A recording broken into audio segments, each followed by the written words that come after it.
आज के क्लास में हम लोग बायोलॉजी का चैप्टर 8 पढ़ने वाले हैं, मानव स्वास्थ्य और रोग के बारे में, मानव हेल्थ के बारे में और क्या क्या उससे रिलेटेड डिजीज होता है, रोग होता है, उसके बारे में हम लोग समझने वाले हैं।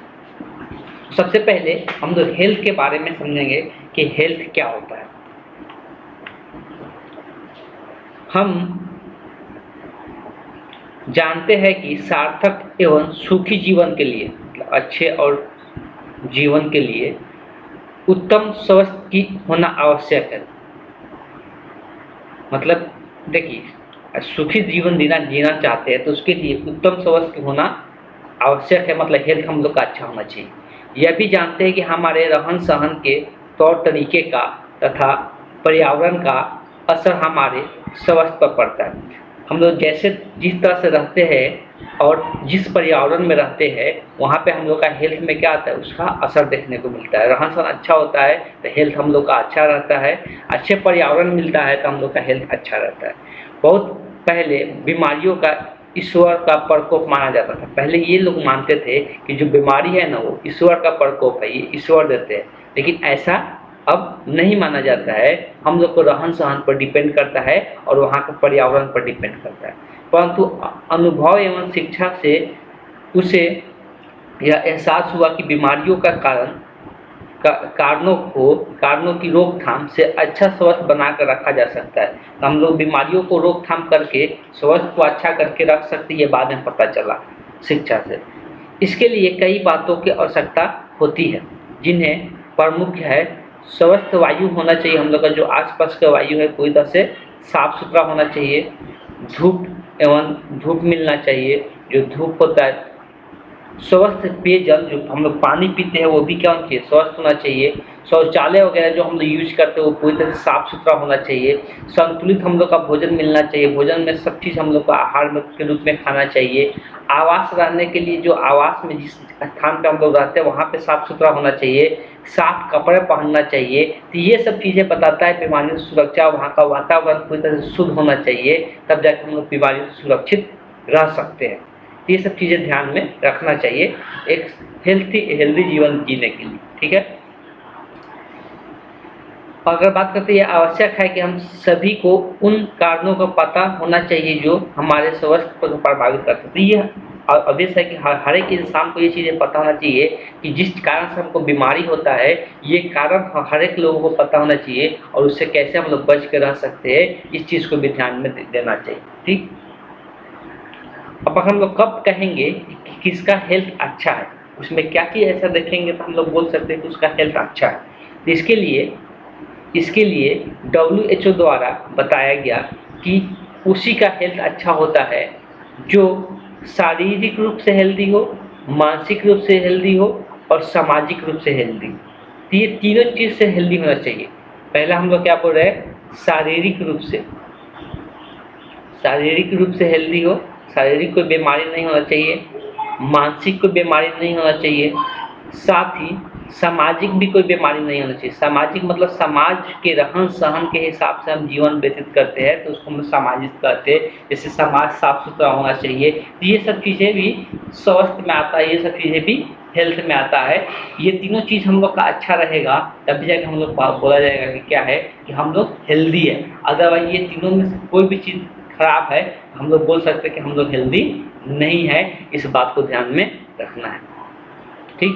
शारीरिक रूप से कैसे हम लोग बोलेंगे कि हेल्दी है, तो ऑब्वियस है कि हम लोग को चुस्ती फुर्ती होना चाहिए। कोई काम नम करने के लिए आलसी नहीं बनना चाहिए। तो इसको हम बोलते हैं कि शारीरिक रूप से हम लोग क्या है, हेल्दी है। मानसिक रूप से मतलब दिमागी तौर पे हम लोग बोल सकते हैं, दिमागी तौर पे हम लोग का सारा दिमाग अच्छे तरीके से काम करना चाहिए। और सामाजिक रूप से तो हम बोलते हैं जिस समाज में रहते हैं वहाँ का जो भी है उस समाज में हर एक चीज़ें साफ सुथरा होना चाहिए। कोई चीज़ का वहाँ पे मतलब सामाजिक रूप से अच्छे इंसान कहलाना चाहिए।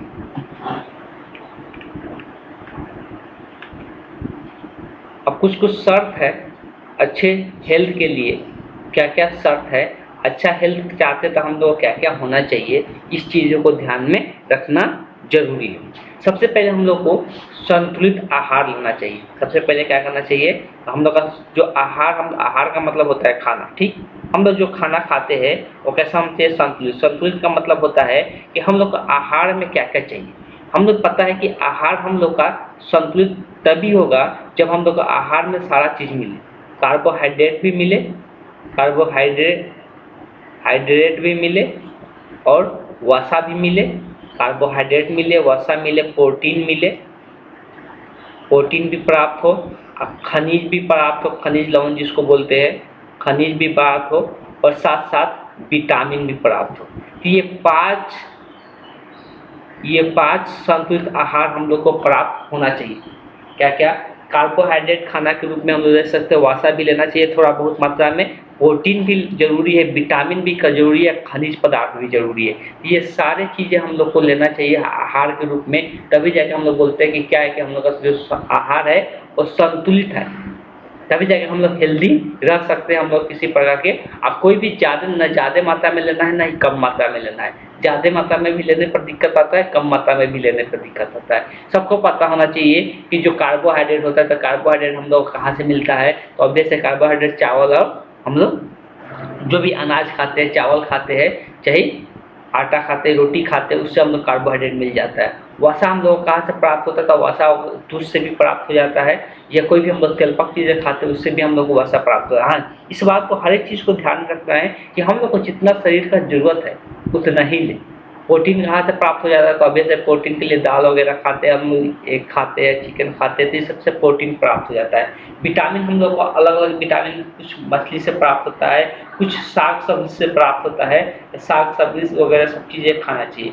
खनिज पदार्थ जो होता था, खनिज पदार्थ हम लोग को पानी वगैरह, जल वगैरह पीते ही है, या कोई भी हम लोग क्या करते हैं, बोल सकते हैं कि हम लोग फल वगैरह खाते हैं, उससे हम लोग खनिज पदार्थ का निर्माण हो जाता है। तो ये सारे चीज़ें आहार के रूप में आता है, और ये हम लोग को संतुलित आहार तभी जाके मिलेगा जब हम लोग पाँचों ये चीज़ें यूज करेंगे, तब तो यही हम लोग आहार के रूप में लेते हैं। इस बात को ध्यान में रखना। दूसरा हम लोग बात करते हैं व्यक्तिगत एवं घरेलू स्वास्थ्य। तो देखो, व्यक्तिगत का मतलब ये हो गया कि हम अपने आप को क्या करें, स्वस्थ रखें, दांत को साफ रखें, कपड़े साफ सुथरा रखें, डेली बेसिस पर नहाए। तो ये सब क्या है, व्यक्तिगत स्वास्थ्य। और घरेलू स्वास्थ्य का मतलब हो गया घर को साफ सुथरा रखें। जब अपने आसपास अगर खुद साफ रहेंगे, लेकिन आसपास अगर गंदगी रहेगा, तो ऑब्वियस है कि वो हम लोग के लिए हानिकारक है।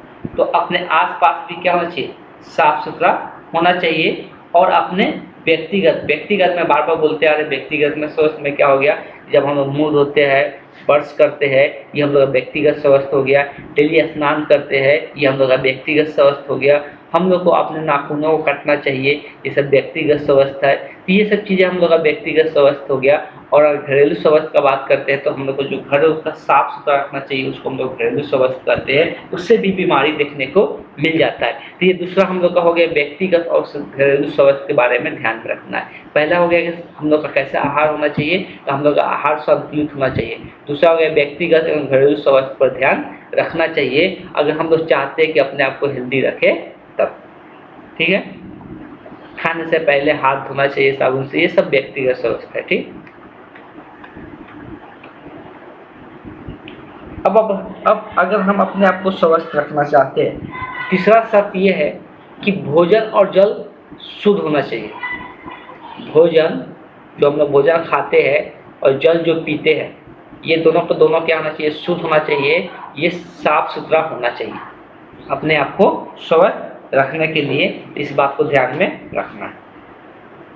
अगर हम लोग बात करते हैं तो रोग उत्पन्न करने वाले जीव रसायन भोजन एवं जल द्वारा आसानी से क्या होता है, हम लोग को शरीर में आ जाता है। देखो, जो भी रोग उत्पन्न करता है, जो भी जीवाणु वगैरह जो भी रोग उत्पन्न करता है, हम लोग शरीर में कैसे जाता है। ऑब्वियस है कि या तो हानिकारक जल पीते हैं, या हम लोग क्या करते हैं, भोजन खाते हैं, या हम लोग क्या करते हैं, भोजन खाते हैं, तभी उस कारण से हम लोग का शरीर में चला जाता है। तो यहाँ हम बात कर रहे थे, तो जब भी हम लोग जो भी चीज़ हम लोग खाते हैं उसी को या पीते हैं पानी, उसी के द्वारा हम लोग क्या होता है, जीवाणु जो होता है हम लोग के शरीर में चला जाता है, जिससे हम लोग को बीमारी देखने को मिलता है। इसलिए भोजन हम लोग का जो होना चाहिए स्वस्थ होना चाहिए। कि जब हम लोग भोजन पकाते हैं तो हमेशा उसको ढक के रखना चाहिए। जो जल हम लोग पीते हैं वो पूरी तरह से शुद्ध होना चाहिए। इस बात को ध्यान में रखना है, तब जाके हम लोग भोजन और स्वास्थ्य से सुरक्षित पा सकते हैं और अपने आप को हेल्दी रख सकते हैं। अब देखो आगे हम लोग पढ़ेंगे शुद्ध एवं स्वस्थ हवा। हवा का बात करते हैं तो हम लोग के लिए हवा भी क्या जरूरी है कि हवा भी हम लोग का जो होना चाहिए वो भी क्या होना चाहिए, शुद्ध होना चाहिए। हवा शुद्ध कैसे रहेगा, और जैसे कि हम लोग का वातावरण जो है वो अगर शुद्ध रहेगा तभी जाके हवा क्या हो, शुद्ध रहेगा। अगर वातावरण शुद्ध नहीं रहेगा, वातावरण शुद्ध रहने के लिए सबसे पहले पेड़ पौधा ज़्यादा मात्रा में होना चाहिए। वातावरण शुद्ध रहने के लिए सबसे ज़्यादा पेड़ पौधा ज़्यादा मात्रा में होना चाहिए। अगर हम लोग सांस लेते हैं तो सांस द्वारा हवा क्या होता है, हम लोग शरीर के अंदर जाता है। अगर हवा अशुद्ध रहेगा तो हम लोग जो भी अशुद्धि रहेगा वो शरीर के अंदर भी चला जाता है। इससे होने वाला अगर बीमारी कहेंगे तो दामा बीमारी होता है। दामा बीमारी होता है जो अगर अशुद्ध हवा हम लोग क्या होता है शरीर में जाता है तब। एक ब्रोंकाइटिस भी होता है, ब्रोंकाइटिस भी होता है बीमारी, उसको भी ध्यान में, ब्रोंकाइटिस बोलते हैं। वो भी हम लोग का फेफड़ा का बीमारी होता है, तो वो भी हम लोग अशुद्ध हवा के कारण ऐसा होता है। मानसिक तनाव भी देखने को मिलता है अगर अशुद्ध हवा हम लोग शरीर में जाता है तब। अब ये अशुद्ध हवा हो कैसे जाता है, तो बेसिकली अशुद्ध हवा होने का कारण बहुत सारी चीज़ें हैं। सबसे पहले चीज़ें लिख सकते हैं चिमनी। अगर कहीं आस पास चिमनी है तो वहाँ से जो धुआं निकलता है वो हम लोग को क्या करता है, हवा को अशुद्ध करता है। ये हम लोग परिवार गैस स्टोव का प्रयोग जो करते थे पहले, पर अब एलपीजी का प्रयोग खाना पकाने में नहीं कर सकता है। इस रसोइयों को में धुएं रहित चूल्हे, आप देखो अभी हम लोग का एलपीजी गैस मिलता है, ठीक, तो इसका प्रयोग करना चाहिए। लोग क्या करते हैं, चूल्हा वगैरह जलाते हैं। चूल्हा वगैरह जलाने से भी क्या होता है कि वहाँ से जो कार्बन मोनोऑक्साइड निकलता है धुआं के साथ, वो भी अगर हम लोग शरीर में जाता है तो बहुत ज़्यादा हानिकारक होता है। अब देखो ये पहले ज़्यादा उतना हानिकारक क्यों नहीं होता था, पहले भी होता था, लेकिन पहले का वातावरण अगर बात करेंगे तो पहले बहुत कम जनसंख्या था और पेड़ पौधा का मात्रा ज़्यादा था, जिसके कारण वो कम हम लोग के लिए हानिकारक होता था। लेकिन अब जनसंख्या बढ़ गया है, अगर हम लोग कहीं पर भी चूल्हा वगैरह जलाते हैं तो उससे क्या होता है, जो उसमें से धुआं निकलता है वो कार्बन मोनोऑक्साइड निकलता है और वो बहुत खतरनाक होता है हम लोग के शरीर के लिए, अगर वो हम लोग शरीर के अंदर जाता है तब। इस बात को ध्यान में रखना। कुछ और भी शर्तें हैं जैसे व्यायाम और विश्राम। हम लोग शरीर का दोनों चीज़ जरूरी है, मेहनत तो करना ही चाहिए लेकिन साथ साथ उसके साथ व्यायाम भी डेली बेसिस पर करना चाहिए और विश्राम भी करना चाहिए। शरीर को आराम भी देना चाहिए सही तरीक़ा से। आराम भी नहीं देंगे तो उससे भी हम लोग का हेल्थ खराब होगा, ठीक। तो पहले तो व्यायाम करना चाहिए। व्यायाम करने से हम लोग शरीर स्वस्थ रहता है, फेफड़े वगैरह श्वसन तंत्र ये सब के सब अच्छा काम करता है अगर हम लोग नियमित रूप से व्यायाम करें तब, ठीक। व्यायाम करना चाहिए। और अगर दूसरा बात करें विश्राम, अगर हम लोग देखो होता क्या है कि बहुत बार हम लोग बहुत ज़्यादा काम कर लेते हैं, अगर हम लोग सही ढंग से नींद अपने पूरा नहीं करते, ठीक, तो उससे भी क्या होता है हम लोग हेल्थ पर हेल्थ हम लोग का खराब होता है। इसलिए विश्राम भी हम लोग शरीर की आवश्यकता है, ठीक। बिना विश्राम किए हम लोग शरीर, जब तक हम लोग शरीर विश्राम नहीं करेगा हम लोग शरीर हेल्दी नहीं रहेगा, तो हम लोग विश्राम की भी आवश्यकता है। और तनाव पैदा होते रहेगा अगर हम लोग शरीर, नींद अगर अच्छा से नहीं आ रहा है तो नींद अच्छा नहीं आएगा तो उससे भी क्या होगा कि हम लोग को विश्राम नहीं मिल पा रहा है, जिसके कारण हम लोग शरीर सही तरीक़े से वर्क नहीं करेगा। तो इसलिए व्यायाम और विश्राम भी क्या है हम लोग को शरीर के लिए आवश्यक चीज़ें।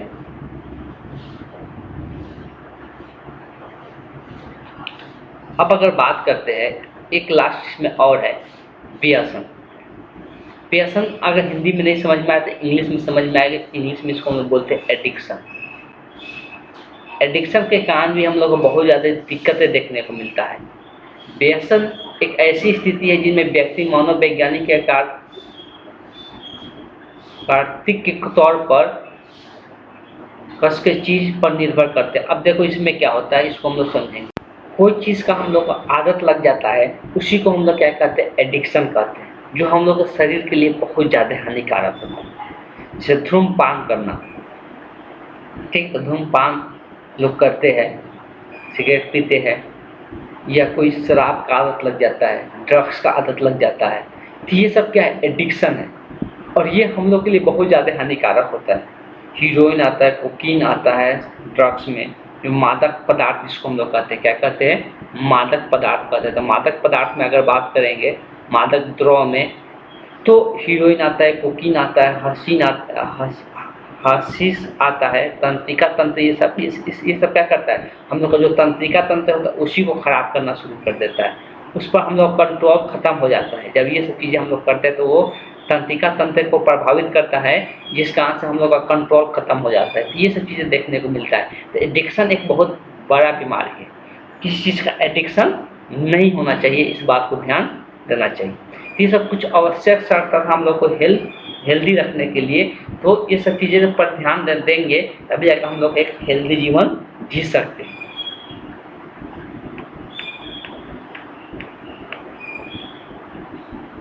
आगे हम लोग बात करेंगे मानव रोग।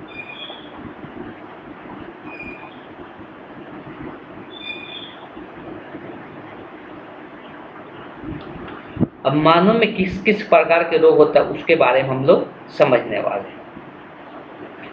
अगर बात करेंगे मानव का रोग के बारे में, तो इसमें विपरीत परमाणु से कि कई तरह के रोग हो सकते हैं। इसमें बेसिकली हम लोग दो प्रकार के भी रोग देख रहे हैं। एक शरीर के आंतरिक कारणों के कारण होने वाले, शरीर के अंदर के कारण से होने वाले रोग को हम लोग देखेंगे, और दूसरा बाहरी कारणों से होने वाले रोग को हम लोग देखने वाले हैं। तो कौन कौन से बाहरी कारक है, कौन कौन से आंतरिक कारक है, उसको हम लोग यहाँ पे देखेंगे जिसके कारण रोग होता है।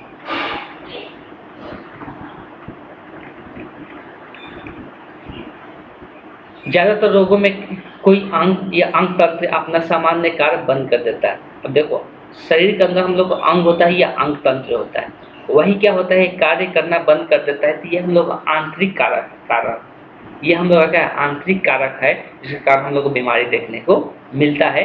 ये शरीर के अंदर होता है अंग और अंग तंत्र, जिसके कारण किसी कारणवश वो खराब हो जाता है तो हम लोग को बीमारी उत्पन्न हो जाता है, ऐसा देखने को मिलता है। इसका कारण तो आप अंग या अंग तंत्र के दोष या दूसरे अंगों से प्राप्त गलत सूचनाएं हो सकती है। ऐसे किसी भी अवस्था में आंतरिक दोष होते हैं। ऐसा किसी भी अवस्था में क्या होता है, ये आंतरिक दोष हुआ, अंदर का कारण हुआ। ऐसे रोग किसी अंग के कुपोषण या अन्य अंग, आपको कुपोषण मतलब उसको जितना चीज मिलना चाहिए अगर उस अंग को उतना नहीं मिल पाता है, जिस कारण वो अंग क्या हो जाता है, खराब हो जाता है, ऐसा देखने को मिलता है। और ऐसे रोग को हम लोग कार्बनिक या उपचायी रोग के नाम से हम लोग जानते हैं। जैसे मधुमेह, ये भी एक क्या है, कार्बनिक रोग है, जिसमें अग्न्याशय कार्बोहाइड्रेट का उपचाय करने के लिए आवश्यक इंसुलिन से कम इंसुलिन स्राव करता है। देखो, मधुमेह रोग जो होता है, तो मधुमेह में क्या होता है कि हम लोग का जो इंसुलिन का क्या हो जाता है, कमी हो जाता है शरीर में। हम लोग शरीर में क्या हो जाता है, इंसुलिन का कमी हो जाता है। और ये किस कारण से होता है, जो इंसुलिन हम लोग का एंजाइम होता है वो स्रावित कौन करता है, अग्नाशय जो होता है वही हम लोग का इंसुलिन हार्मोन स्रावित करता है। अगर ये हम लोग शरीर में इसका मात्रा कम हो जाता है तो उसके कारण हम लोग को मधुमेह रोग देखने को मिलता है। ठीक है, तो ये क्या है, ये शरीर के अंदर की क्रियाविधि के कारण ऐसा हो रहा है। तो ये हम लोग को बोल सकते हैं शरीर के आंतरिक कारणों के कारण ये रोग हम लोग को उत्पन्न हो रहा है। अब कुछ क्या होता है, अंग या अंग तंत्र के बाहरी कारणों से भी सामान्य कार्य करना बंद कर देता है। कुछ बाहरी कारणों से भी क्या होता है, ये कार्य करना बंद कर देता है। अब इस केस में क्या होता है, तो इसको हम लोग समझेंगे कि उदाहरण के तौर पर हम लोग लिख सकते हैं, भोजन में आयोडीन की अगर कमी कर दिया जाए, किसमें, आयोडीन की कमी कर दिया जाए, अगर भोजन में हम लोग आयोडीन का मात्रा कम ले तो उससे भी एक बीमारी उत्पन्न होती है। ये बाहरी कारक कहलाएगा। आयोडीन की मात्रा कम होने से कौन सा बीमारी, तो थायराइड जो हम लोग का ग्रंथि होता है जो गला के पास होता है, जो थायराइड ग्रंथि होता है जो गला के पास होता है, वो क्या होने लगता है, वो बड़ा होने लगता है। वो क्या होने लगता है, बड़ा होने लगता है। ये ऐसा देखने को मिलता है। तो ये बाहरी कारणों के कारण ऐसा होता है। या हम लोग शराब या तंबाकू, ये सब चीज़ें क्या है, जब खाते हैं तो उसके कारण हम लोग शरीर का अंदर का हिस्सा खराब होता है, तो ये भी बाहरी कारण कहलाएगा कि बाहरी कारण हम लोग क्या हो रहा है कि ये हम लोग बीमारी उत्पन्न हो रहा है। जिससे हम लोग जो भी शराब का आदत लग जाता है या तंबाकू खाने का या पीने का आदत लग जाता है, उस केस में भी ऐसा देखने को मिलता है। तो हम लोग बाहरी कारक के कारण हम लोग को रोग हो रहा है। अब देखो जो अब अगर रोग का बात करेंगे तो रोग हम लोग को दो प्रकार से होता है। एक संक्रामक रोग होता है, एक असंक्रामक रोग होता है। एक संक्रामक रोग होता है, एक असंक्रामक। अब इस चैप्टर में थोड़ा सा हम लोग हेडिंग डालेंगे कि जो रोग की दो मुख्य श्रेणी है, ऐसे हेडिंग डालेंगे, रोग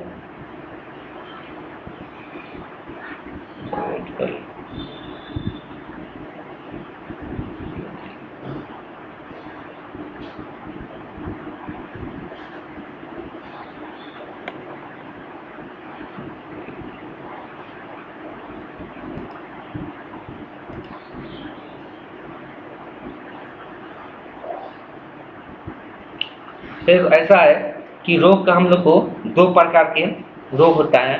तो पहले इतना लिखवा देते हैं, उसके बाद हम लोग नेक्स्ट क्लास में इसको पढ़ते हैं।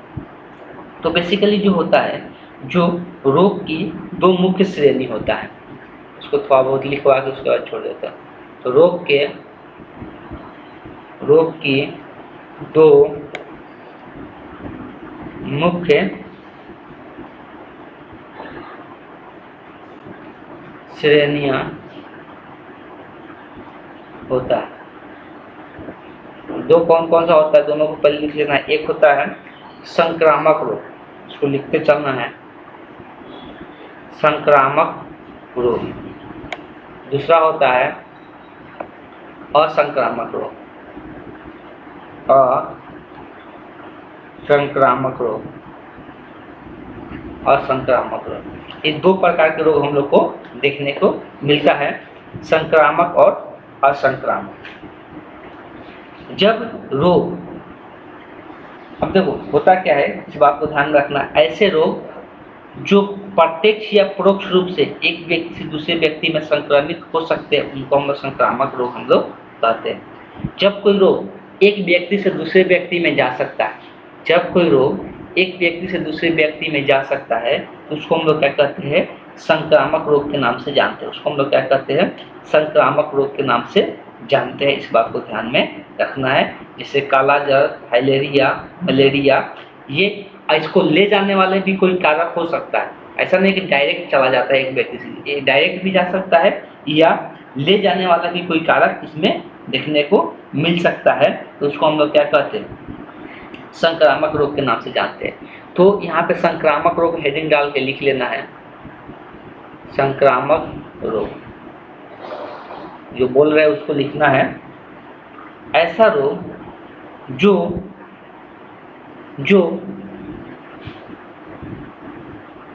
डायरेक्ट, या इंग्लिश में ही लिख ले अच्छा रहेगा, याद भी। डायरेक्ट का मतलब होता है डायरेक्ट चला जाना, इनडायरेक्ट का मतलब किसी माध्यम से जाना, ठीक है। तो ऐसा रोग जो डायरेक्ट या इनडायरेक्ट रूप से, डायरेक्ट या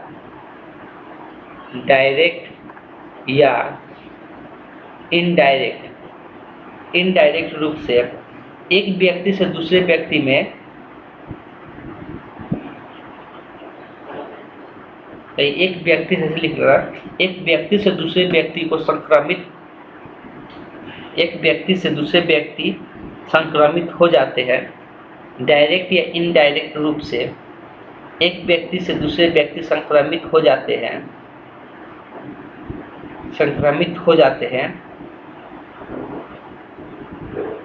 ऐसे रोग को संक्रामक रोग कहते हैं। ऐसे रोग को संक्रामक रोग कहते हैं।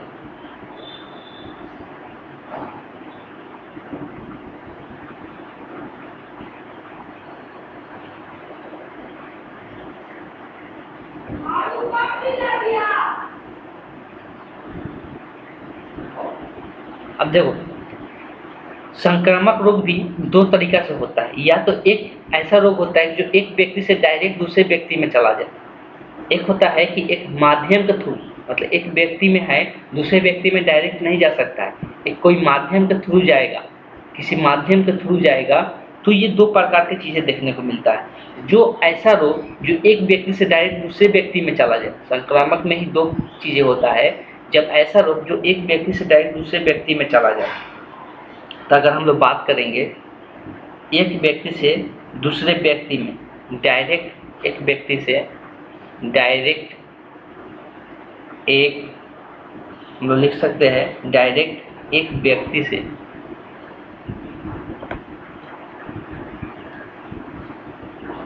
दूसरे व्यक्ति में, डायरेक्ट वाला अगर बात करेंगे तो इसमें कौन कौन सा रोग आ जाता है, इसको लिख लेना है। क्षय रोग, अभी रोग सब लिखना है, रोग के बारे में हम लोग आगे पढ़ने वाले। क्षय रोग, हैजा होता है जो डायरेक्ट एक व्यक्ति से दूसरे व्यक्ति में जाता है। इन्फ्लुएंजा होता है, etc। ठीक है। अगर इनडायरेक्ट वाला बात करेंगे, इनडायरेक्ट वाला बात करेंगे, इनडायरेक्ट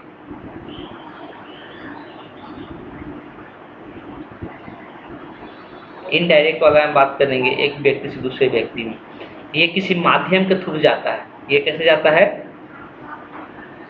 ये किसी माध्यम के थ्रू जाता है। माध्यम कोई भी हो सकता है, कोई मच्छर हो सकता है, जैसे मलेरिया होता है। तो जो क्या होता है, एक मच्छर क्या करता है, एक व्यक्ति से लेकर दूसरे व्यक्ति में पहुंच जाता है। इसमें कौन कौन सा रोग हो जाता है, तो मलेरिया हो जाएगा, मलेरिया हो जाएगा, फाइलेरिया हो जाएगा, फाइलेरिया हो जाएगा, कालाजार हो जाएगा, कालाजार हो जाएगा, ठीक है। अब हम लोग बात करेंगे असंक्रामक, मतलब जो एक व्यक्ति से दूसरे व्यक्ति में नहीं जा सकता है। ऐसा रोग जो एक व्यक्ति से दूसरे व्यक्ति में नहीं जा सकता है, जैसे एलर्जी का रोग हो गया या किसी के शरीर का कोई अंग खराब हो गया, ये क्या कहलाता है, असंक्रामक रोग कहलाता है। ये क्या कहलाता है, असंक्रामक रोग कहलाता है। ठीक है, तो इस बात को ध्यान में रखना है। फिर आप आगे लिख लेना है असंक्रामक रोग, हेडिंग डालना है असंक्रामक, असंक्रामक रोग, इसको लिख लेना है। ऐसा रोग जो डायरेक्ट या इनडायरेक्ट रूप से, डायरेक्ट या इनडायरेक्ट रूप से एक व्यक्ति से दूसरे व्यक्ति में नहीं जाता है, एक व्यक्ति से दूसरे व्यक्ति में नहीं जाता है, एक व्यक्ति से दूसरे व्यक्ति में नहीं जाता है, उसे असंक्रामक रोग कहते हैं, उसे असंक्रामक रोग कहते हैं, असंक्रामक रोग कहते हैं। जैसे एलर्जी, एलर्जी एक असंक्रामक रोग है, जैसे एलर्जी एक असंक्रामक रोग है। कैंसर, कैंसर भी एक असंक्रामक रोग है। बस दो एग्जाम्पल लिखते आगे और हम लोग लिखते रहेंगे। मतलब इसमें किसी एक व्यक्ति को हुआ है तो वो दूसरे व्यक्ति को नहीं हो सकता है, इस बात को ध्यान में रखना। तो ऐसे रोग को हम लोग क्या कहते हैं, असंक्रामक रोग के नाम से जानते हैं। ठीक है, तो आज का क्लास हम यहीं पर एंड करते हैं, अगले क्लास में हम आगे बढ़ेंगे।